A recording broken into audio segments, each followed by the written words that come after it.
तो देखिए आज हम क्या करने वाले हैं, पढ़ने वाले हैं गॉस का जो नियम हमने पढ़ा हुआ था। तो आप लोगों को शायद याद भी होगा गॉस का नियम क्या है। तो गॉस का नियम किसी भी बंद पृष्ठ से होकर गुजरने वाले अभिलंबित गुजरने वाले संपूर्ण विद्युत क्षेत्र रेखाओं की संख्या क्या कहलाती है, विद्युत फ्लक्स कहलाती है ना। जिसमें हमने ये जाना था क्या कि पाई ई इज इक्वल्स टू, हमने ये देखा था बंद पृष्ठ है, तो बंद पृष्ठ के लिए हम इस साइन का प्रयोग करते हैं, ठीक है। ई डॉट डी एस है ना, यदि सदिश रूप में लिखना चाहें तो ऐसा लिखते हैं, और यदि हम इसको सदिश की जगह इसका परिमाण लिखना चाहें तो A D S cos theta है ना।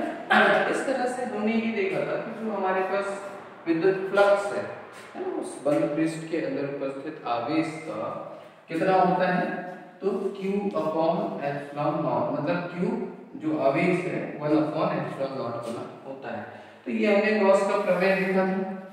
इस प्रमेय की सहायता से अभी हमको क्या करना है, तो अलग अलग जो आवेश होते हैं हमारे पास, ठीक है ना, अलग अलग आवेश मतलब हमारे पास एक गोलीय आवेश हो सकता है, ठीक है, ये गोलीय आवेश होता है, इसको हम आवेशित कर दिया। यदि ये चालक है तो इसके बाहरी पृष्ठ पे सारे आवेश क्या होंगे, इकट्ठे हो जाएंगे, है ना। और बाहरी पृष्ठ पे क्यों इकट्ठे हो जाएंगे, तो ये इसका रीजन भी मैंने आपको बताया हुआ है। क्यों, क्योंकि अंदर पे जैसे हमने इस पे आवेश दिया तो अंदर के जो चार्जेस होते हैं, जैसे अंदर पे मैंने क्या कहा था कि जैसे रूम टेम्परेचर पे कोई भी चालक क्या हो जाता है, तो उसमें जो आयनों में विभक्त हो जाता है, एक प्लस एक माइनस, वो कैसे होता है तो भी मैंने आपको बताया हुआ है। फर्स्ट वीडियो या सेकंड वीडियो में मैंने आपको ये चीजें बताई हुई हैं, ठीक है।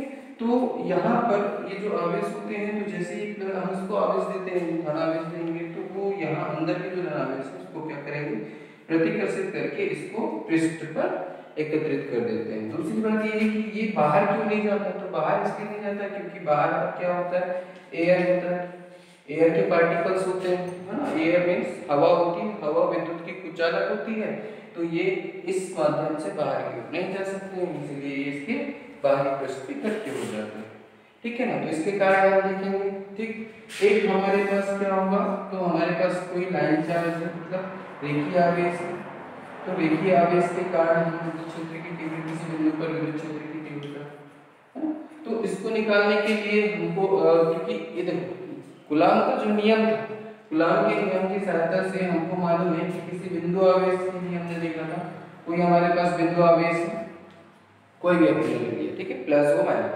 इसके कारण r दूरी पर विद्युत क्षेत्र की जो तीव्रता है, इस पर मैंने आपसे बार बार एक चीज कहा था कि जब भी हम विद्युत क्षेत्र की तीव्रता की गणना करते हैं किसी बिंदु पर, तो हम वहां क्या मानकर चलते हैं, परीक्षण धन आवेश या टेस्ट चार्ज, या हम बोलेंगे कांग धन आवेश, ओके।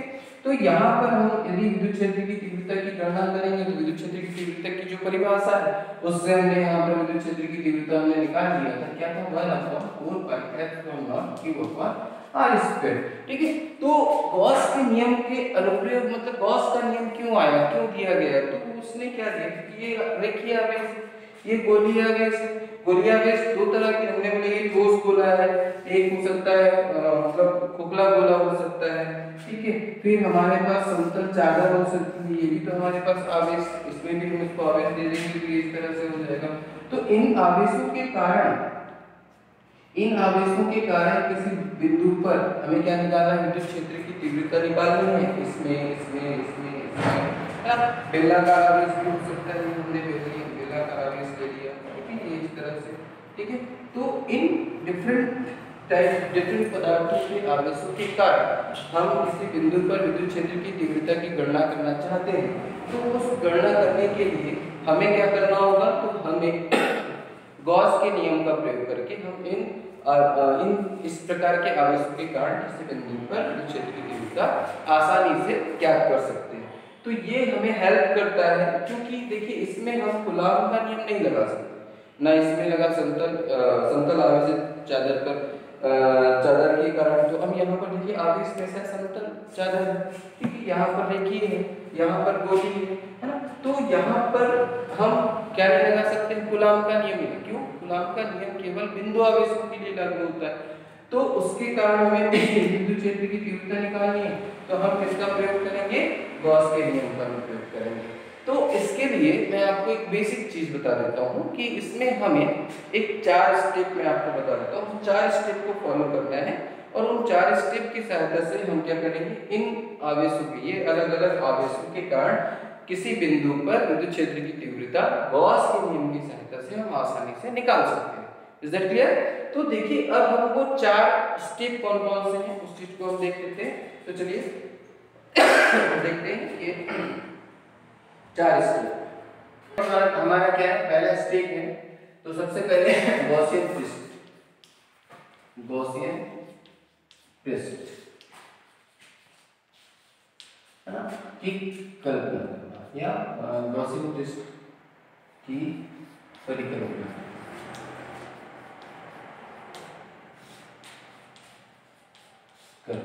ठीक है, दूसरा है, तो दूसरा हमारा क्या हो जाएगा, तो हम ये क्या करेंगे, इसकी गणना करेंगे, किसकी, ईडीएस, ई डॉट डीएस की गणना करेंगे। ठीक है, तीसरा स्टेप हम क्या फॉलो करेंगे, तो आवेश की गणना करेंगे, आवेश की गणना करेंगे। ठीक है, और तीसरा स्टेप, तीसरा चौथा स्टेप है हमारे पास गॉस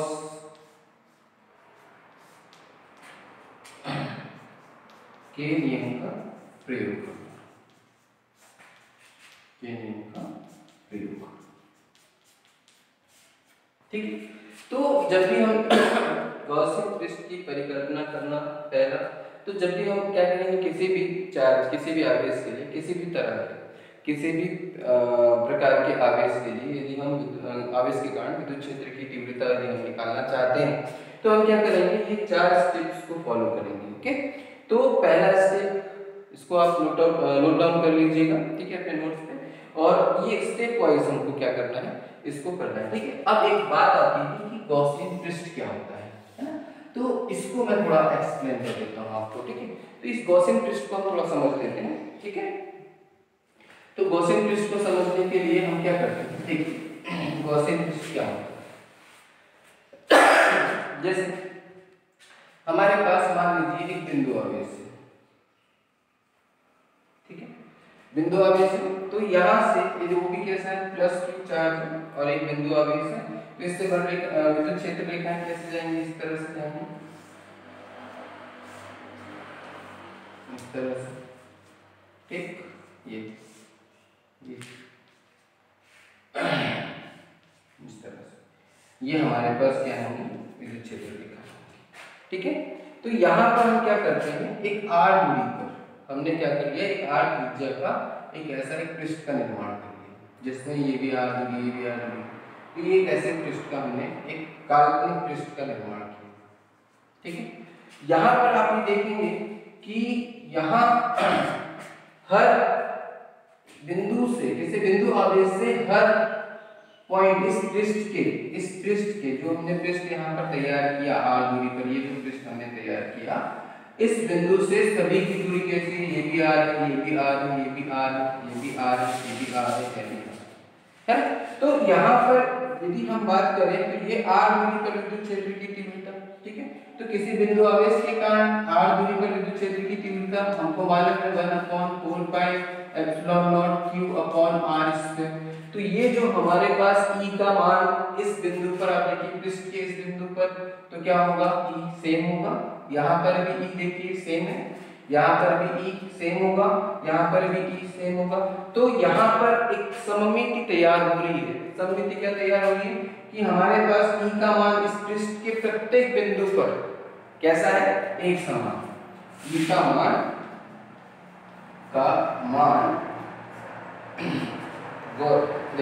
अच्छा, ये जो पृष्ठ बन रहा है, एक चीज और, ये जो हमने पृष्ठ तैयार किया है, इसी को हम कहते हैं गॉसियन पृष्ठ ना। तो इस गॉसियन पृष्ठ को हम गॉसियन पृष्ठ कब कहेंगे, जब E का मान पृष्ठ के प्रत्येक बिंदु पर है, या E का मान माने गए काल्पनिक पृष्ठ के प्रत्येक बिंदु पर एक समान हो। ठीक है, तो ये गॉसियन पृष्ठ तभी कहलाएगा जब ई का मान उस माने गए काल्पनिक पृष्ठ के प्रत्येक बिंदु पर कैसा हो, एक समान हो। ठीक है, और क्या विशेषता होनी चाहिए इसकी, तो ये पहली कंडीशन, इसके गॉसियन पृष्ठ होने के लिए पहली कंडीशन हमारी क्या है, ये। ठीक है, मतलब हम जब गॉसियन पृष्ठ मानेंगे तो हम वहां चेक करेंगे कि क्या उस पृष्ठ के प्रत्येक बिंदु पर ई का मान एक समान है। यदि है तभी हम उसको गॉसियन पृष्ठ कहेंगे, यदि नहीं है तो उसको गॉसियन पृष्ठ नहीं कहेंगे। दूसरी शर्त क्या है, ये शर्त है किसके लिए, गॉसियन पृष्ठ के लिए। गॉसियन पृष्ठ के लिए ये हमारे पास शर्त है। दूसरी शर्त क्या है, तो दूसरी शर्त ये है, देखिए यहाँ पर यदि मैं ये छोटा सा पृष्ठ लूं तो इस पृष्ठ की दिशा, मैंने आपसे कहा था कि कोई भी पृष्ठ हम लेते हैं, जैसे मैंने ये पृष्ठ लिया तो इसकी दिशा क्या होगी, इसके लंबवत होती है। पृष्ठ की दिशा पृष्ठ के लंबवत होती है। ठीक है, तो यहाँ पर देखिए, यहाँ मैंने ये पृष्ठ लिया है, देखिए ये पृष्ठ लिया तो इसकी दिशा देखिए, ये पृष्ठ इसकी दिशा और ई की दिशा, तो ये पृष्ठ अपन ने ds ले लिया, इसकी दिशा और ई की दिशा, देखिए ई की दिशा कौन बताता है, तो हम बताएंगे ये जो हमारे पास विद्युत क्षेत्र रेखा है, विद्युत क्षेत्र की रेखा की दिशा क्या है, ये है, तो ई की दिशा भी क्या होगी, ये होगी, और पृष्ठ की दिशा भी क्या है, सेम। इन दोनों के बीच का एंगल कितना है, हमने बोला E डॉट ds, और दोनों के बीच का कोण कितना है, थीटा कैसा है, हम बोलेंगे 0, क्योंकि दोनों की दिशा सेम है। यहाँ पर देखिए, तो यहाँ पर ये पृष्ठ की दिशा यही है ना, ई की दिशा भी सेम है, तो यहाँ पर भी थीटा कितना 0। ठीक है, यहाँ देखिए, तो ये हमारे पास पृष्ठ हो, इसकी दिशा ये ds हो गया, ई की दिशा भी देखिए सेम है, मतलब थीटा यहाँ पर भी क्या है 0 है।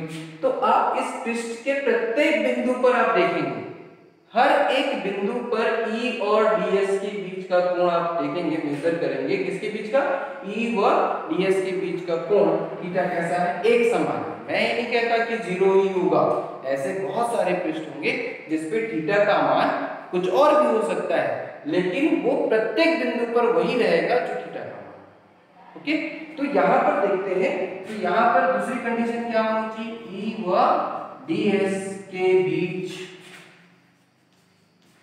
कोण थीटा का मान, किस पर हम बात करेंगे, थीटा का मान एक समान होना चाहिए, एक समान होना चाहिए। ठीक है, तो ये सममिति, इसको हम बोलते हैं सममिति भी बोलते हैं, सममिति। ये सममिति जिस पृष्ठ पर होगी, ये सममिति जिस पृष्ठ पर होगी उसी को हम क्या बोलेंगे, गॉसियन पृष्ठ। तो किसी भी पृष्ठ को हम गॉसियन पृष्ठ कब कहेंगे, जब उस पृष्ठ के प्रत्येक बिंदु पर, किसी पृष्ठ को गॉसियन पृष्ठ हम तब कहेंगे जब उस पृष्ठ के प्रत्येक बिंदु पर विद्युत क्षेत्र की तीव्रता का मान कैसा होगा, इस पृष्ठ के प्रत्येक बिंदु पर, क्योंकि सबके बीच की दूरी देखिए है ना, तो प्रत्येक बिंदु पर कैसा हो, एक समान हो, E का मान, विद्युत क्षेत्र की तीव्रता का मान एक समान हो, तथा दूसरी शर्त क्या होनी चाहिए, E व ds के बीच का कोण थीटा का मान कैसा होना चाहिए, एक समान हो। मतलब E और ds के प्रत्येक बिंदु पर, देखिए पृष्ठ के प्रत्येक बिंदु पर E व ds के बीच, यहाँ पे ऐसा भी लिख सकता हूँ मैं सेकंड में, पृष्ठ के प्रत्येक बिंदु पर E व ds, पृष्ठ के प्रत्येक बिंदु पर E व ds के बीच का कोण एक समान होना चाहिए। हम ये दूसरी शर्त लिखेंगे। तो यदि ये दोनों शर्तें सही होती हैं, ये दोनों शर्तें लागू होती हैं, तो हम बोलेंगे कि वो पृष्ठ कैसा होगा, गॉसियन पृष्ठ होगा। थोड़ा सा और मैं आपको बता दूं, और क्लियर करने के लिए हम यहाँ पर देखते हैं, क्योंकि थीटा हमने यहाँ पे देखा 0 है, तो हमने बोला कि जो यहाँ इसके लिए 0 है, लेकिन क्या थीटा का मान कुछ और हो सकता है, तो बिल्कुल हो सकता है, उसको भी हम चेक करते हैं। तो चेक करने के लिए देखते हैं, एक हमने दूसरा चार्ज लिया, मैंने लिया रेखीय आवेश, ये रेखीय आवेश, ठीक है, इसको हमने आवेशित किया। तो इसको जब हम आवेशित करेंगे तो यहाँ से बल रेखा है, क्योंकि ये पूरी क्या है, प्लस चार्ज है, पॉजिटिव है, ठीक है। तो यहाँ से बल रेखाएं कैसे जाएंगे, ऐसे भी जाएंगे, ऐसे भी जाएंगे। देखिए ये इस तरह से, इसको मैं ऐसे ले लेता हूँ, ये ऐसे इस तरह से, ये अपने पास इस तरह की। तो बल रेखाएं कैसे जाएंगे, ऐसे, ये है ना, इस तरफ ऐसे, है ना, चारों तरफ जाएंगे। मतलब ये कि इसको थोड़ा सा मैं यहाँ पर डायग्राम की कोशिश करता हूँ समझाने की। यदि मैं रेखीय आवेश लेता हूँ, ये रेखीय आवेश, ये रेखीय है ना, ये रेखीय आवेश है, ठीक। तो यहाँ पर देखिए बल रेखाएं कैसे जाएंगी, तो ये इस तरह से भी जाएंगी, ऐसे, ठीक है। थोड़ा सा हमने इसको ऐसे ले लिया, ठीक है, ये ऐसे ले लिया, ये यदि मैंने इसको पृष्ठ को ऐसे ले लेता हूँ, थोड़ा सा देखिए ये इस तरह से, ठीक। तो देखिए बल रेखाएं ऐसे भी गई, ऐसे भी गई, ये भी गई। तो यहाँ पर जो गॉसियन पृष्ठ बनेगा, देखिए बल रेखाएं ऐसे भी आ रही है, ऐसे भी आ रही है, ऐसे भी आ रही है, क्योंकि देखो हम जानते हैं बल रेखाएं या विद्युत क्षेत्र रेखाएं धन आवेश से कहाँ जाएंगी, बाहर की ओर निकलेंगी। इस तरह से बाहर की ओर निकलेंगी। तो यहाँ पर हमने क्या किया, r दूरी पर एक, वही फिर बात किया हमने, काल्पनिक क्या किया, गॉसियन पृष्ठ की कल्पना की। तो काल्पनिक गॉसियन पृष्ठ की कल्पना करेंगे, तो मैंने यहाँ पर ये इस तरह से करके देखिए, ये मेरे पास गॉसियन पृष्ठ है। तो यहाँ पर देखिए मैंने r दूरी पर, कितनी दूरी पर लिया है हमने, ये r दूरी पर है, ठीक है। तो यहाँ से इसकी दूरी r होगी, यहाँ से इसकी दूरी r होगी, ये दूरी r होगी। तो यहाँ पर प्रत्येक बिंदु पर देखिए e का मान कैसा है, एक समान है कि नहीं, देखिए ये पृष्ठ ऐसे जा रही है, ठीक है, ये इस तरह से आएगी, ये इस तरह से जाएंगी। तो ये इस तरह से देखेंगे आप, तो यहाँ से ऐसी एक विद्युत क्षेत्र रेखा है ऐसे निकल रही है, तो हमने एक पृष्ठ का, एक काल्पनिक पृष्ठ है ना। और वो कैसा लेंगे हम, तो देखिए यहाँ पे e का मान, यहाँ पर e का मान देखिए ये इधर है, ये e का मान देखिए यहाँ पर e का मान इधर है, यहाँ e का मान ये। तो सबकी दूरी कैसी है, r। तो सबकी दूरी यदि r है तो e कैसा हुआ, इसमें एक समान हुआ, e कैसा हुआ, एक समान हुआ। तो जब ये e एक समान है, अब फिर से देखते हैं, देखिए प्रत्येक यहाँ पर यदि मैं r दूरी पर एक बना रहा हूँ, तो क्या बन रहा है, एक बेलन बन रहा है, क्या बन रहा है, बेलन। और ये पृष्ठ कैसा होगा, बेलनाकार। कैसा पृष्ठ होगा, बेलनाकार। अब इसमें देखिए कितने पृष्ठ हमारे तैयार हो गए, एक तो ये हमारा कर्व पृष्ठ, ये देखो ये कर्व, ये इस तरह, ठीक है। उसके बाद ऊपर बेलनाकार है, तो ऊपर भी एक पृष्ठ आएगा ऐसा, ऐसा, ठीक है, एक बेलनाकार होगा। तो बेलनाकार ये हमारे पास ये बेलनाकार, ठीक है। तो ये एक पृष्ठ हुआ, एक पृष्ठ ये होगा और एक पृष्ठ ये होगा। इसका मतलब यहाँ पर 3 पृष्ठ होंगे। अब क्या इसमें जो हमने माना है उसको हम बोलते हैं गॉसियन पृष्ठ बोल रहे हैं। तो यदि इसको मैं इस बेलनाकार को गॉसियन पृष्ठ बोल रहा हूँ, तो ये दोनों कंडीशन क्या होनी चाहिए, इसमें फॉलो होनी चाहिए। दोनों कंडीशन क्या होनी चाहिए, सही होनी चाहिए। हर पृष्ठ, मैंने बोला गॉसियन पृष्ठ को हम, गॉसियन पृष्ठ हम किसको कहेंगे, जहां पर E का मान, उस जिस पृष्ठ पर E के प्रत्येक बिंदु का, मतलब पृष्ठ के प्रत्येक बिंदु पर E का मान कैसा होना चाहिए, एक समान होना चाहिए। दूसरा E और DS के बीच का कोण कैसा होना चाहिए, एक समान होना चाहिए। ये हमने लिया हुआ है। तो चलिए देखते हैं यहाँ पे क्या यहाँ पे ये चीज फॉलो हो रही। तो हम देखते हैं, देखिए यहाँ पर ये r दूरी, ये यहाँ से यहाँ तक की दूरी भी कैसी होगी, तो r होगी, अर्थात E का मान कैसा, एक समान है। किसकी बात कर रहा हूँ मैं अभी, कर्व पृष्ठ ना, उसके आधार की बात नहीं कर रहा हूँ, दोनों तरफ के आधार की बात नहीं कर रहा हूँ, सिर्फ मैंने कर्व लिया है यहाँ पर, ये ठीक। तो देखिए यहाँ पर E, मैं यदि यहाँ पर छोटा सा ds लेता हूँ, तो उस ds का भी डायरेक्शन कैसा होगा। देखिए यहाँ पर ये छोटा सा हमने ds ले लिया, ये अपने पास क्या है, ये बेलन है, ठीक है। और यहाँ पर मैं ये छोटा सा पृष्ठ ले लूँ यहाँ, ठीक है, तो उसका डायरेक्शन कैसा होगा, ये, ठीक है। और यहाँ से जो निकलने वाली अपने पास विद्युत क्षेत्र रेखाएं हैं वो ऐसे निकलेंगी, और ये पृष्ठ भी ऐसे है, तो दोनों की दिशा कैसी, सेम है। तो इस जगह पर E और DS की बीच थीटा कितना हो गया, 0। कर्व सरफेस के लिए, कर्व सरफेस मतलब वक्र पृष्ठ के लिए आप सभी जगह देखेंगे, देखिए यहाँ पर भी E, DS और E के बीच का कोण कैसा मिला अपन को, 0 मिला। अब देखते हैं ये, तो देखिए यहाँ पर तो इस पृष्ठ की दिशा क्या होगी? तो इस पृष्ठ की दिशा इस पृष्ठ की ना, इस यहाँ जो पृष्ठ हम ले रहे थे उसके लंबवत होगी। यहाँ जो पृष्ठ हम लेते, ये छोटा सा पृष्ठ यदि मैं लेता, यदि मैं इस छोटे से पृष्ठ को बात करता हूँ, ये छोटा से पृष्ठ को यहाँ पे ले रहा हूँ, तो इसकी दिशा इसके लंबवत होगी और यहाँ से जो विद्युत क्षेत्र की रेखा है वो भी उसके लंबवत है। तो दोनों के बीच का कोण कितना मिला? अपन को 0 मिला कि नहीं मिला? इसी तरह से यदि अपन यहाँ पे इस पृष्ठ को लूंगा तो इस पृष्ठ की दिशा क्या होगी? ये, ठीक है, इस पृष्ठ की दिशा ये पृष्ठ की दिशा, ठीक है। विद्युत क्षेत्र की दिशा, तो विद्युत क्षेत्र की दिशा ये अपन ऐसे देते हैं। तो यहाँ पर देखिए दोनों के बीच का एंगल कितना बन रहा है? ये 90 अंश का बन रहा है कि नहीं बन रहा है? इसको मैं डायग्राम में समझाने की कोशिश करता हूँ। देखिए यहाँ पर ये पृष्ठ की दिशा, ये यहाँ पर अगर ये इधर कोने पे लेंगे ना, यहाँ पर ये पृष्ठ की दिशा और ये विद्युत क्षेत्र की दिशा, ये हो गई E और ये हो गया DS, ठीक है। तो इन दोनों के बीच का कोण कितना हुआ? थीटा हो गया 90, ठीक है। क्या प्रत्येक बिंदु पर 90 बन रहा है? तो यहाँ पर देखिए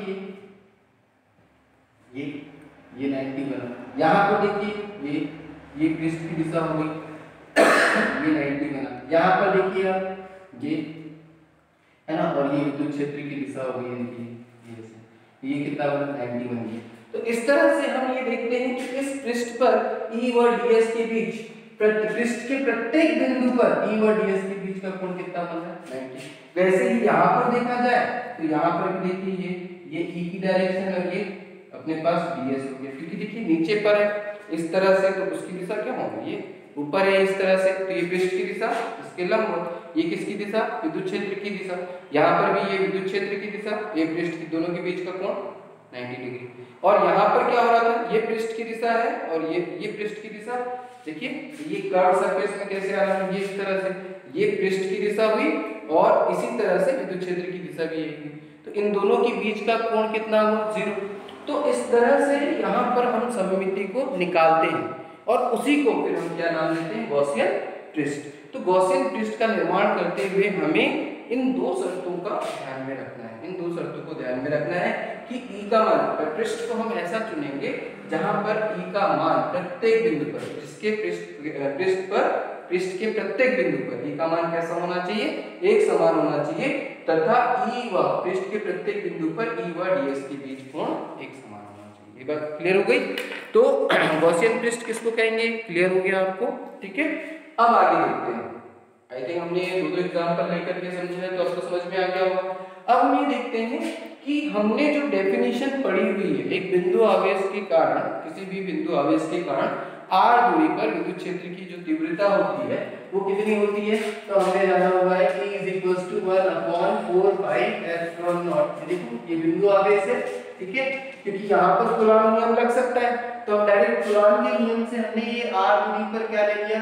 यूनिट चार्ज ले लिया, या आपका बोलेंगे टेस्ट चार्ज या परीक्षण धनावेश लेकर के r दूरी पर हम सीधे सीधे क्या निकाल देते हैं? Q/r²। ये हमको क्या मिला था? तो ये विद्युत क्षेत्र की तीव्रता, ये डेफिनेशन से हमने निकाल लिया था क्योंकि उसमें कूलॉम का नियम हम लगा सकते थे।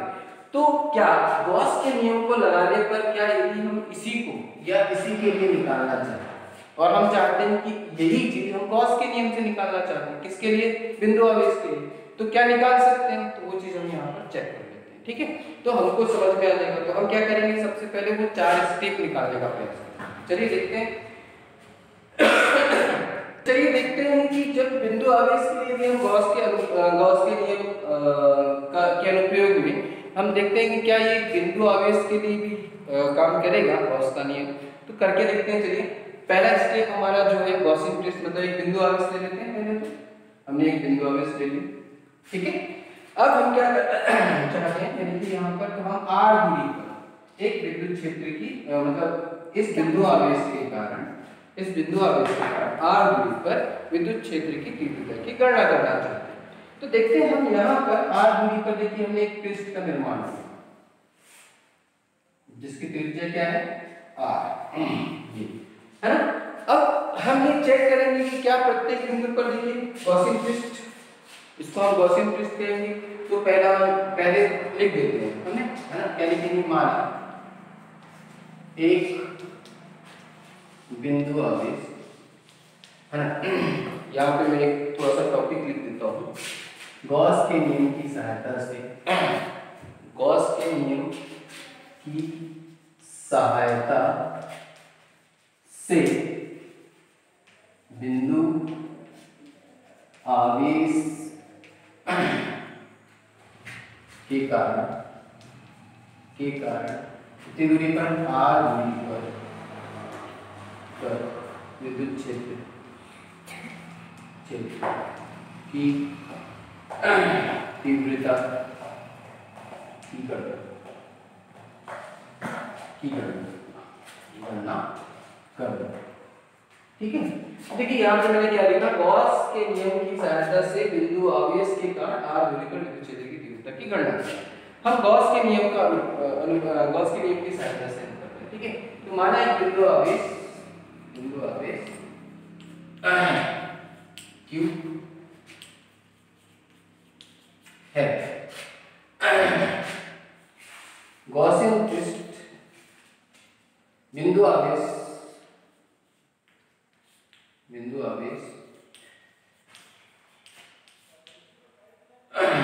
Q के लिए गॉसियन पृष्ठ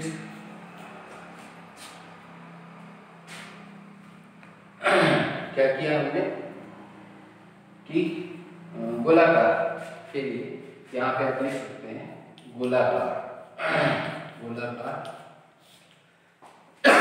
बिंदु आवेश के लिए गोलाकार, मैं इसको साफ करके लिख देता हूँ अपने जो आपसे कंफ्यूज होंगे,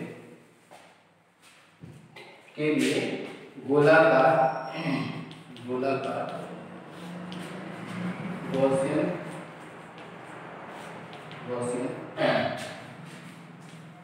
पृष्ठ की कल्पना की, या गॉसियन पृष्ठ कल्पना की। ठीक है, अब देखिए इस गॉसियन पृष्ठ पर, अब गॉसियन पृष्ठ माने जहां पर देखिए यहाँ पर ये देखिए r, यहाँ पृष्ठ की दिशा, यदि मैं इसको पृष्ठ ले, छोटा सा भाग ds, ये इसको ले लिया ds, ठीक है, ये छोटा सा ds ले लेता हूँ मैं, ठीक, इसका डायरेक्शन क्या होगा ये, ठीक है, ds की दिशा, e की दिशा देखिए यहाँ से अपने पास ऐसे निकलेगा, तो ये e की दिशा क्या होगी सेम, तो e व ds के बीच थीटा कितना होगा 0 हो गया। अब चूंकि ये गोलाकार लिया है तो गोला r त्रिज्या का है, तो प्रत्येक बिंदु पर e का मान देखिए कैसा होगा, सब जगह r है तो e का मान कैसा होगा, एक समान होगा सभी जगह पर e का मान कैसा है, एक समान। फिर हम बात करते हैं, देखिए यहाँ पर ये छोटा सा पृष्ठ ले लिया, यहाँ पर यदि मैं छोटा सा पृष्ठ ले लेता हूँ तो देखिए ये ds की दिशा क्या होगी, ये e की भी डायरेक्शन ये, तो थीटा यहाँ पर भी क्या हो गया 0। तो हमने यहाँ पे कल्पना की जिसमें या जहाँ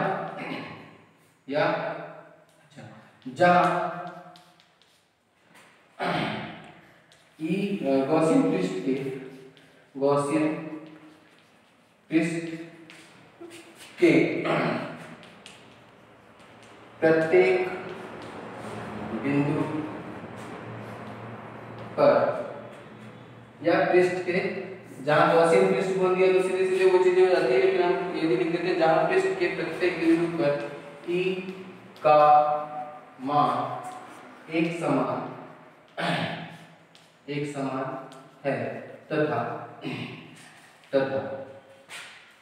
e व ds के बीच कोण थीटा कितना है 0। प्रत्येक बिंदु पर तथा पृष्ठ के प्रत्येक बिंदु पर तथा यहाँ पे लिखा है माना एक समान e का मान एक समान है तथा पृष्ठ के प्रत्येक बिंदु पर e व ds के बीच, पृष्ठ के प्रत्येक बिंदु पर e व ds के बीच का कोण थीटा कैसा है 0। आप चेक कर सकते हैं, यहाँ पर सारी चीजें आप यहाँ पे चेक कर सकते हैं। Is that clear? ठीक है, तो यहाँ पर देखिए हमारे पास क्या हो जाएगा, ये थीटा 0 हो गया, तो हमारा ये पहला स्टेप कंप्लीट हुआ। यहाँ पर हमने क्या किया, पहला स्टेप कंप्लीट किया। दूसरा स्टेप क्या है हमारे पास, तो दूसरा स्टेप हमारे पास है क्या, इसकी गणना, किसकी, तो दूसरा स्टेप हमको पता है इसकी गणना करनी है, ई व ds है ना, की गणना करना है। तो हम क्या निकालेंगे अब, ठीक है, ds ये हमने ले लिया, ठीक। तो यहाँ पे क्या हो जाएगा, देखिए बंद समाकलन ई डॉट ds cos, ठीक है, ये सदिश रूप है, इसको हमने ऐसे लिख दिया। मैं इसको और थोड़ा सा क्या कर लेता हूँ, इजी कर लेता हूँ। तो देखिए ई सभी जगह एक समान है, एक समान है, ये परिवर्तित नहीं हो रहा, इस पृष्ठ के प्रत्येक बिंदु पर ई का मान कैसा है, एक समान है। तो ये क्या हुआ, कांस्टेंट, और कांस्टेंट राशि समाकलन में क्या आ जाती है, बाहर आ जाती है ना। तो हमारे पास क्या बचा, अच्छा अब ये हमारे पास बचा ds ना, और ये अपने पास cos थीटा की जगह थीटा क्या दिया है अपने पास 0, तो मैं यहाँ पे 0 रख देता हूँ। तो देखिए हमारे पास क्या आ जाएगा, तो हमारे पास आ जाएगा e और ये क्या हो जाएगा आपका ds। देखिए इस गोले का ये क्या है, ये क्या है अपने पास, तो हमारे पास ये क्या है, इस गोले का क्षेत्र, ठीक है, इस गोले का क्या है, ये क्षेत्रफल। इस गोले का क्षेत्रफल कितना होगा, तो 4 पाई r स्क्वायर, ये पढ़ा हुआ है कि गोले का क्षेत्रफल क्या होता है, 4 पाई r स्क्वायर, ये गोले का क्षेत्रफल होता है। तो मैं यहाँ पर रख देता हूँ उसको e dot 4 pi r square. तीसरा स्टेप हमारा क्या है, q की गणना।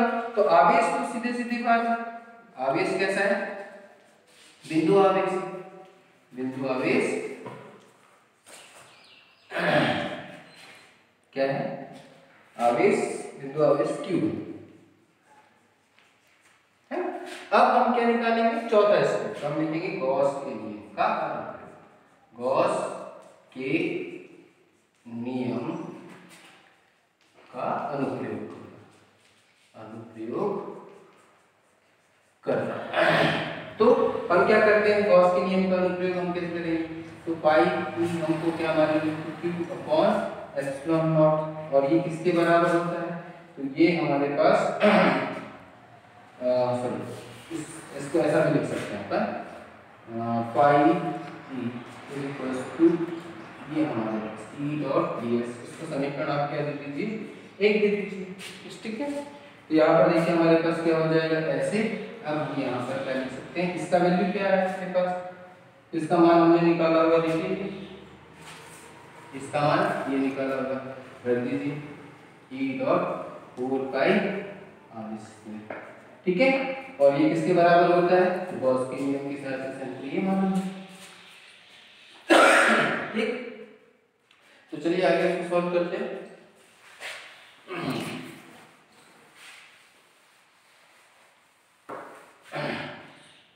तो देखिए यहाँ पर क्या आ जाएगा, पाई ई तो हो गया, हमारे पास ये रिलेशन मिला, क्या रिलेशन मिला फाइनली हमको, देखिए E dot 4 pi r square is equals to q upon epsilon naught. अब मैंने क्या किया, e इज इक्वल्स टू यहाँ पे लिख दिया 1 अपॉन इस 4 पाई को इसके साथ रख दिया एप्सिलॉन नॉट, और ये r स्क्वायर को देखो क्योंकि ये इसको उठा करके यहाँ रखा, फाइनली इसको ऐसा रखा, ठीक है। तो 4 पाई को इसके साथ q अपॉन r स्क्वायर, देखिए ये मिलेगा मुझे। तो गॉस के नियम की सहायता से हम क्या निकाल सकते हैं, तो जो विद्युत क्षेत्र की तीव्रता किसके कारण, बिंदु आवेश के कारण, ठीक है ना। तो ये हमने निकाल दिया। फिर कई बार क्वेश्चन ये आता है, क्वेश्चन ये भी आता है कि देखिए ये पूरा काम हमने किया, यही काम आपको क्या करना है कि कई बार क्वेश्चन आता है कि गॉस के नियम की सहायता से आप कूलॉम के नियम की व्युत्पत्ति लीजिए। ये सारे स्टेप आप कैसे करेंगे, ठीक है। फिर क्वेश्चन देखिए, ये क्वेश्चन को हमने अपने इससे बनाया। फिर कई बार क्वेश्चन आता है कि गॉस के नियम की सहायता से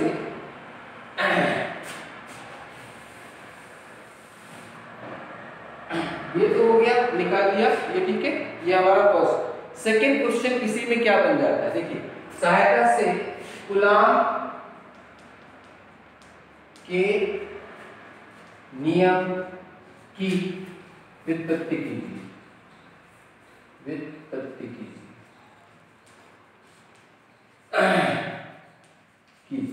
ये क्वेश्चन बन जाता है, ठीक है। तो मैंने एक ही डेरिवेशन में आपको 2 क्वेश्चन बता रहा हूं, ठीक है। तो पहले वाले में तो सिर्फ यहां तक आपको करना है। पहला क्वेश्चन यानी गॉस के नियम की सहायता से किसी बिंदु आवेश के कारण r दूरी पर विद्युत क्षेत्र की तीव्रता की गणना करना है, तो हमने वो कर लिया यहाँ, ठीक है। वो सारे स्टेप आपको फॉलो करने हैं। फिर आपको यदि क्वेश्चन ये आता है कि गॉस के नियम की सहायता से कूलाम के व्युत्क्रम नियम की, कूलाम के नियम की या कूलाम के व्युत्क्रम नियम की व्युत्पत्ति कीजिए, तो आप कैसा करेंगे। तो जस्ट यहाँ तक तो आपको सेम वो जो प्रोसेस है ना, कॉपी में 2 अलग-अलग आप बनाएंगे। मैंने आपको एक ही बार समझा रहा हूँ, लेकिन कॉपी में आप 2 अलग-अलग चीजें करेंगे, दोनों बार उसी चीज को रिपीट करके इसको यहाँ तक लिखेंगे जरूर। इसके बाद आपको क्या करना है, मान लेना है कि r दूरी पर क्या आवेश रखना है, तो हम बोलेंगे q1 आवेश रखा हुआ है। कौन सा हमने अब वहां परीक्षण का आवेश नहीं माना, r दूरी पर q1 आवेश रखा हुआ है।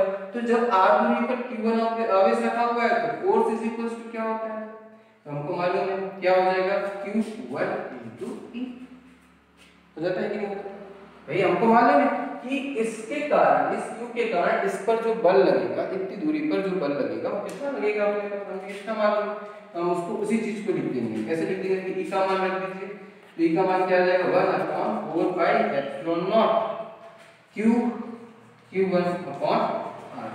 तो यही क्या है हमारे पास कूलाम के नियम का, यही क्या है कूलाम का नियम।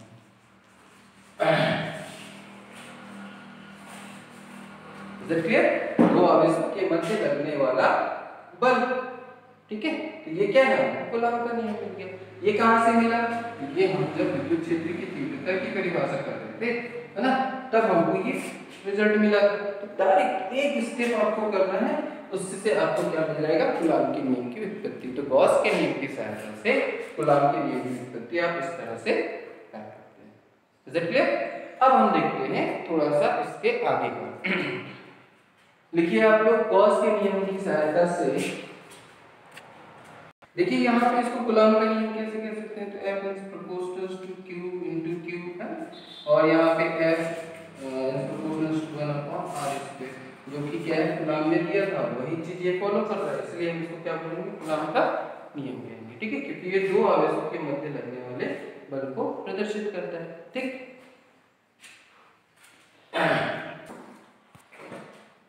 तो देखिए यहाँ पर अब हम क्या करने जा रहे हैं, तो यहाँ पर हमारे पास टॉपिक क्या आ जा रहा है, देखिए गॉस के नियम की सहायता से अनंत रेखीय आवेशित चालक के कारण किसी बिंदु पर विद्युत क्षेत्र की तीव्रता की गणना, ठीक है। तो हम ये मानकर चलते हैं कि हमारे पास अनंत रेखीय, मतलब ये हमारे पास एक है कोई रेखा, रेखीय चालक है, ठीक है, रेखीय चालक है। तो हमने यहाँ पर लिखी एक समान आवेशित, ऐसा एक अनंत रेखीय एक समान है ना, रेखीय अनंत रेखीय एक समान आवेश, ठीक है। इसके कारण हम किसी बिंदु पर विद्युत क्षेत्र की तीव्रता की गणना करते हैं, ठीक है। तो यहाँ पर हम क्या मान के चलते हैं, मान लीजिए यहाँ पर एक अपन ऐसे लेते हैं, ये r दूरी पर कोई एक बिंदु ले लेते हैं r दूरी, ठीक है, ये हमने ले लिया, और यहाँ पर हम एक गॉसियन टेस्ट करते हैं,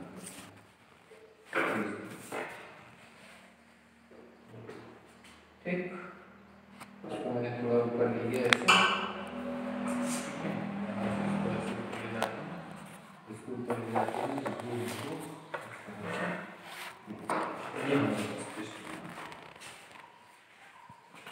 तो ये हमारे पास एक टेस्ट बनेगा जिसको हम कहेंगे, अभी इसको हमने देख लिया ये किस तरह का टेस्ट बन रहा है, तो ये बन रहा है बेलनाकार टेस्ट, इस तरह से हम लेंगे, इस तरह से, तो ये हमारे पास कैसा बन रहा है, बेलनाकार टेस्ट बन रहा है, देखिए ठीक है, हम ये मान कर चलते हैं कि इसका जो लेंथ है इसको हम L मान कर चलते हैं, ठीक। तो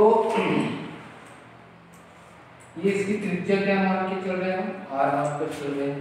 हमें क्या निकालना है, इस बिंदु पर r दूरी पर कोई बिंदु हम लेकर चलते हैं, और इस पर हमको क्या करना है, विद्युत क्षेत्र की तीव्रता की गणना करनी है ना। विद्युत क्षेत्र की दिशा देखिए ये कैसे होगी, इस डायरेक्शन में। मैंने क्या कहा था, एक रेखीय आवेश है तो उसमें दिशा कैसे होगी, ऐसे ऐसे ऐसे इस तरह से, तो सभी दिशाओं में। तो हमने उसमें क्या किया, एक पृष्ठ का निर्माण किया, काल्पनिक पृष्ठ, ठीक है। अब उस पृष्ठ को हमने क्या किया, गॉसियन पृष्ठ मान लिया। तो पहला स्टेप क्या करेंगे, तो यहाँ पे मानना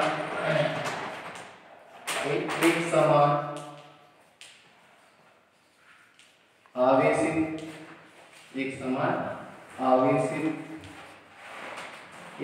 आवेशित अनंत रेखीय चालक जिसकी लंबाई क्या है, एल है, जिसकी लंबाई एल है, के लिए गॉसियन पृष्ठ बेलनाकार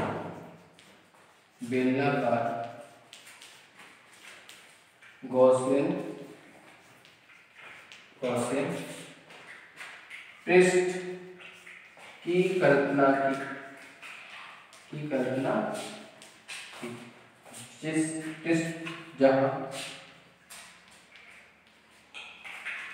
अब देखिए यहाँ पर कितने पृष्ठ हैं, S, इसको मैंने S1 मान लिया, इसको S2 मान लेता हूँ और इसको S3। यहाँ पर 3 तरह के पृष्ठ है ना, देखिए S1, S2 और S3। फिर से अब तीनों पृष्ठ पर हम यहाँ देखें तो यहाँ पर पृष्ठ के प्रत्येक बिंदु पर ई का मान कैसा है, एक समान है। यहाँ पर देखिए पृष्ठ के प्रत्येक बिंदु पर क्योंकि दूरी सभी जगह कैसी, सभी r है, तो सभी जगह एक समान है। यहाँ पर भी पृष्ठ के प्रत्येक बिंदु पर ई का मान एक समान है। तो देखिए यहाँ पर हम बात करते हैं S1, इसकी बात करते हैं, इस पृष्ठ को हमने है ना, इसको मान लिया S1 मान लिया, ठीक है। एक बंद पृष्ठ की हमने कल्पना की, क्या, बेलनाकार बंद पृष्ठ, ऐसा बंद पृष्ठ भी है, याद रखिएगा बंद पृष्ठ हमको लेना है। तो यहाँ पर हमने S1 लिया, तो ये जो S1 है वो कैसा है, वक्राकार है। यहाँ पर हमने क्या किया, एक छोटा सा पृष्ठ लिया DS, ठीक है। तो DS का डायरेक्शन भी यही है, E का डायरेक्शन भी यही है, तो यहाँ पर थीटा का मान कैसा, ठीक, क्योंकि दूरी r सभी जगह है, यहाँ पे भी दूरी r है, यहाँ भी दूरी r है, यहाँ भी दूरी r है, तो E का मान तो पृष्ठ के प्रत्येक बिंदु पर एक समान होगा ही होगा। अब यदि हम कोण की बात करते हैं तो देखिए यहाँ पर यदि मैं एक छोटा सा पृष्ठ लेता हूँ तो DS का ये, ठीक है, E ये, तो यहाँ पर ये जो DS है, यहाँ पर ये जो DS है, इनकी दिशा और E की दिशा दोनों, थीटा का क्या होगा, 0। यहाँ पर दोनों एक ही दिशा में, थीटा होगी 0। यहाँ पर तो देखिए DS और E दोनों जगह, दोनों कैसे हैं, एक दिशा में है, अर्थात थीटा कितना होगा, 0।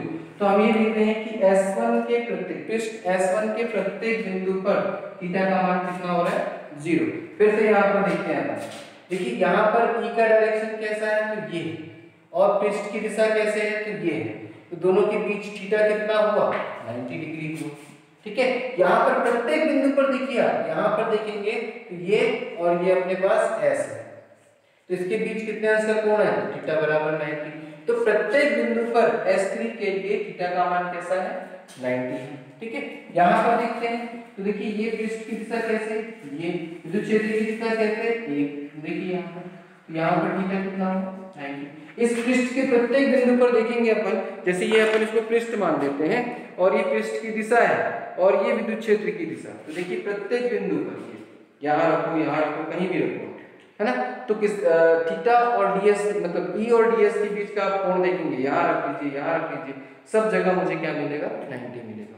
तो यहाँ पर S2 के लिए हमारे पास E और ds के बीच का कोण कितना मिला, 90 मिला। इससे क्लियर, देखो EH के बीच देखिए यहाँ पर ये अपने पास ds हो गया, यहाँ पर देखिए ये ds की डायरेक्शन ये हो गई, E की डायरेक्शन कैसे होगी, तो ये इस तरह से होगी E की डायरेक्शन, ठीक है। यहाँ पर देखिए ये सॉरी ds है ना, और E कैसा होगा, तो इस डायरेक्शन में होगा, ये 90 डिग्री पर बन रहा है, अर्थात E व ds के बीच का कोण हर जगह पर कैसा हो रहा है, 90 डिग्री पर हो रहा है। अर्थात हम यहाँ पे क्या लिखेंगे, जहां वक्र पृष्ठ है ना, जहां बेलन के वक्र पृष्ठ, तीन पृष्ठों से मिलकर बना है। बंद जो क्षेत्रफल है, बंद जो पृष्ठ होता है वो अलग अलग पृष्ठों से मिलकर बना होता है। ये हम लोग पहले भी देख चुके हैं। जैसे हम एक घनाकार पृष्ठ लेते थे, उसमें 6 पृष्ठ से मिलकर बना हुआ। तो यहाँ पर जो बेलन है वो 3 पृष्ठों से मिलकर, 2 गोलाकार है ना, और एक वक्र पृष्ठ होता है। तो देखिए यहाँ पर बेलन की वक्र पृष्ठ S1 पर E व DS के बीच कोण थीटा का मान कितना है? 0 तथा ठीक है पृष्ठ S2 पर E व DS के बीच कोण थीटा बराबर कितना है? 90 है ना, 90 है। पृष्ठ S2 पर तथा तथा ठीक है। हम क्या लिखेंगे? पृष्ठ S3 पर E व DS के बीच कोण थीटा बराबर कितना हो जाएगा? 90। ठीक है, S3 पर भी हमने लिख दिया।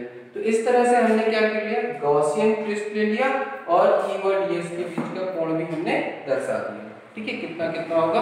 अलग अलग पृष्ठ के लिए अलग अलग होगा। ठीक है, अब हमको क्या करना है? तो हमको गणना करनी है। किसकी गणना करनी है? तो अब हम देंगे, अब क्या करेंगे? ये निकाल लेते हैं E डॉट DS, ये हम लिखेंगे है ना। तो ये जो बंद पृष्ठ है वो कितने पृष्ठों से मिलकर बना है? 3 पृष्ठों से मिलकर बना हुआ है। तो हम इसको कैसे लिखेंगे? देखिए मैंने आपको बताया हुआ था S1 E डॉट DS, ऐसा लिख लेता हूँ। ठीक है, प्लस S2, अब ये हट जाएगा, यहाँ पे ये हट जाएगा, क्योंकि इसी बंद पृष्ठ को हमने क्या किया है? अलग अलग पृष्ठों के लिए निकाल लिया सबको। ये S2 3 पृष्ठों से मिलकर बना मान लिया हमने, EDS, ठीक है, और प्लस S3 हमने लिख दिया E डॉट DS। अभी मैंने सदिश रूप में लिखा है। अब EDS cos थीटा ये अपन लिखते हैं, तो कैसे लिखेंगे? देखिए ये हमने लिखा S1 EDS cos, अब देखिए यहाँ पर इन दोनों के बीच S1 के लिए हमने लिखा थीटा 0 है, यहाँ पे cos 0, plus S2 EDS cos 90, ठीक है, प्लस S3, ठीक है, तो EDS cos 90। Is it clear? तो देखिए cos 90 का मान, क्योंकि आप लिख सकते हैं cos 90 बराबर 0 और cos 0 बराबर 1। ठीक है, यहाँ पर देखिए cos 0 का मान 1, cos 90 का ये, तो हमारे पास फाइनली क्या मिल जाएगा? देखिए, तो इसको मैं थोड़ा सा इसको आप नोट कर लीजिएगा। क्या हो जाएगा हमारे पास?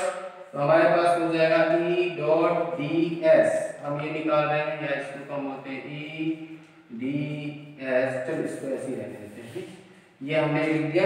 अब हमारे पास देखिए ये पूरा 0 हो जाएगा, ये पूरा 0 हो जाएगा, क्योंकि ये cos 90 का मान 0 होता है, इसका मान बस बचेगा। तो देखिए E तो प्रत्येक बिंदु पर एक समान है, तो E कांस्टेंट बाहर आ जाएगा। ये हमारे पास आ गया क्या? S1, ये हो गया DS। ठीक है, cos 0 का मान कितना हो गया? 1। अब यहाँ पर देखिए ये जो इसका मान है, चूंकि मैं यहाँ पे लिख देता हूँ S1। अब बताइए ये जो बेलन है ना, ये बेलन है, इसकी त्रिज्या कितनी है? R है। इसकी लंबाई हम क्या मानकर चल रहे हैं? यहाँ से यहाँ तक मैंने ये लंबाई मान लिया है L। तो बताइए कि इस बेलन का वक्र पृष्ठ कितना होगा? तो बेलन का वक्र पृष्ठ ये हम ले लेते हैं DS, है ना, S1, ये कितना होता है? 2 पाई R L। एक्चुअली यदि अपन H लेता, यदि मैं इसी को H लेता तो ये 2 पाई R H होता। बस समझ में आ गई? अपने पास बेलन का वक्र पृष्ठ क्या होता है? बेलन का वक्र पृष्ठ, ये आपको याद होना चाहिए। आप लोगों ने 2 पाई R H, ये आप लोगों ने 10th क्लास में पढ़ा हुआ है ना। तो ये बेलन का वक्र पृष्ठ क्या होता है? तो हम उसको ये लिख दिए। ठीक है, तो ये h लेते थे, h की जगह हमने लंबाई क्या की l, त्रिज्या क्या है r, तो 2 पाई r l। तो ये चीज हमको यहाँ मिल जाएगी e = 2 पाई r l। ये हमारे पास क्या हुआ, ये गणना होगी इसकी। अब हमको क्या करना है, आवेश की गणना करनी है। तो आवेश हमने इसको इसमें कितना मान लिया, तो इस l लंबाई पर क्या मान लिया, आवेश की गणना। आवेश की गणना करने के लिए हम क्या करेंगे, तो माना है ना l लंबाई पर आवेश कितना है, l लंबाई के रेखीय चालक आवेशित, एक समान आवेशित, एक समान आवेशित रेखीय चालक, माना है लंबाई के रेखीय एक समान आवेशित रेखीय आवेशित चालक, एक समान आवेशित चालक पर कुल आवेश कितना है, तो कुल आवेश हम मान कर चलते हैं कितना है, Q। ठीक है, L लंबाई पर फिर से वही बात आती है, L लंबाई पर कितना है, Q है, तो एकांक लंबाई पर कितना होगा, तो Q/L। देखिए L लंबाई पर Q, तो एकांक लंबाई पर Q/L। अब अतः एकांक लंबाई पर कितना होगा, तो एकांक लंबाई पर आवेश कितना हो जाएगा, तो Q/L हो जाएगा। कितना हो जाएगा, Q/L।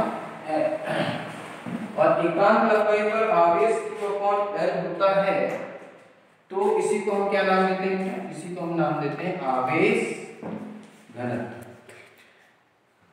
इसी को हम नाम देते हैं आवेश घनत्व, और इसको हम किससे डिनोट करते हैं, लैम्डा से।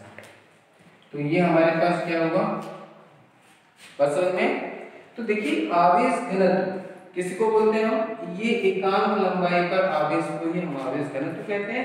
ठीक है, तो कुल आवेश हमारे पास क्या हो जाएगा, तो कुल आवेश यदि मैं बोलूं तब कुल आवेश Q बराबर इसको क्या लिख सकता हूँ, लैम्डा L लिख सकता हूँ। फिर से देखिए हमने क्या बोला कि एक समान आवेश चालक पर कुल आवेश हमने Q माना।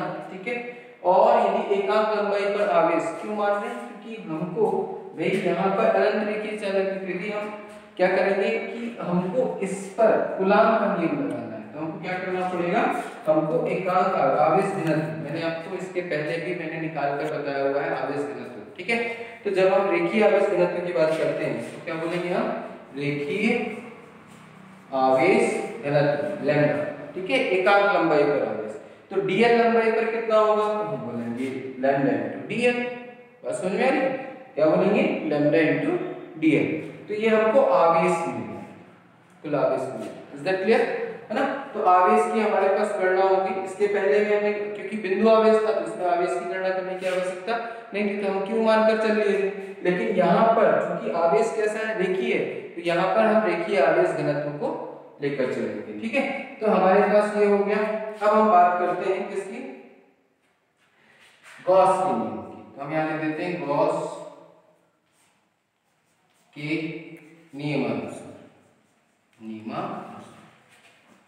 तो गॉस के नियमानुसार क्या है हमारे पास, तो हमको मालूम है E dot ds is equal to क्या होता है, Q/ε0। ये ना, ये फाई इज इक्वल टू ये हमने पढ़ा हुआ है। अब इसी को उठा करके हम क्या करते हैं, इसको लगा देते हैं। तो चलिए ये आप लोग नोट कर लीजिएगा। ठीक है, इसको ऊपर लिख देता हूँ। ठीक है, ये हमारे पास आया हुआ है, ये क्या आया हुआ है मैं आपको बता दे रहा हूँ। ये हमारे पास आया है E डॉट ds, हमारे पास आया है E × 2 पाई r l, ये आया है। ठीक है, इसको आप समीकरण 1 मान लेना। ठीक, अब उठा के इसको हमने लगा दिया, तो मैं इसका मान रखता हूँ। इसका मान क्या है हमारे पास, E dot 2 pi r l is equal to Q upon epsilon naught. ठीक, अब इसको मैं उठा के यहाँ रख देता हूँ। तो देखिए E इज इक्वल टू क्या हो जाएगा, तो Q अपॉन ये 2 पाई R है और ये एप्सिलॉन नॉट। ठीक, तो यहाँ पर देखिए हमारे पास इस लैम्डा का मान मैं उठा करके कहाँ से रख देता हूँ, इसको समीकरण 2 मान, ये जो आया था इसको समीकरण आप 1 मान लेंगे। इसके पहले जो लिखा था ये जो हम निकाले थे इसको समीकरण 1 मान लेना और इसको समीकरण 2 मान लेना। तो अब यहाँ पर Q का मान रख दीजिए आप, तो Q का मान अब यहाँ पर रख देंगे तो ये क्या हो जाएगा, lambda L upon 2 pi R L epsilon naught. ये L से L कैंसिल हो जाएगा। तो finally E is equal to हमको क्या मिला, E इज इक्वल टू हमको मिल जाएगा lambda upon 2 pi epsilon not into R। ये हमारे पास विद्युत क्षेत्र की तीव्रता किसके कारण आ गई, तो एक समान आवेशित रेखीय चालक के कारण किसी बिंदु पर विद्युत क्षेत्र की तीव्रता कितनी होगी, तो कितनी होगी ये। ठीक है, तो यहाँ पर ध्यान दीजिए, यहाँ पर जो E है, E किस पर डिपेंड कर रहा है, E देखिए यहाँ पे लैम्डा कांस्टेंट है, 2 पाई एप्सिलॉन नॉट कांस्टेंट है, तो ये इसके अनुक्रम विक्रम अनुपाती होता है, तो 1 अपॉन R की। तो जैसे जैसे हम यहाँ से दूर जाते जाएंगे, जैसे जैसे हम इस बिंदु को दूर लेकर जाएंगे, तो ये वाला जो मान होगा, E का जो मान होगा वो क्या होते जाएगा, इस रिलेशन से यदि हम ये रिलेशन देखते हैं, है ना, तो ये रिलेशन देखते हैं ये वाला, तो इससे हमको ये समझ में आता है कि जैसे जैसे इसको हम इस बिंदु को दूर करते जाएंगे E का मान कम होता जाएगा और जैसे जैसे हम इसको यहाँ पास में लेकर जाएंगे, है ना, तो E का मान क्या होता जाएगा, बढ़ता जाएगा। तो R का मान कम होने से, R का मान कम होने से, ये कम होने से E का मान बढ़ता जा रहा है और ये ज्यादा होने से E का मान कम होता जा रहा है। ये चीजें आपको दिमाग में रखनी है और यही हमारा क्या है, विद्युत क्षेत्र की तीव्रता है। और इसी के नियम के अनुप्रयोग को और आगे हम देखेंगे किसी गोलीय चालक के कारण, है ना, एक अनंत समतल आवेशित चादर के कारण हम विद्युत क्षेत्र की तीव्रता निकालेंगे, वो आगे की वीडियोस में हम देखेंगे। आज के लिए हम इतना देखते हैं, इसके बाद हम कल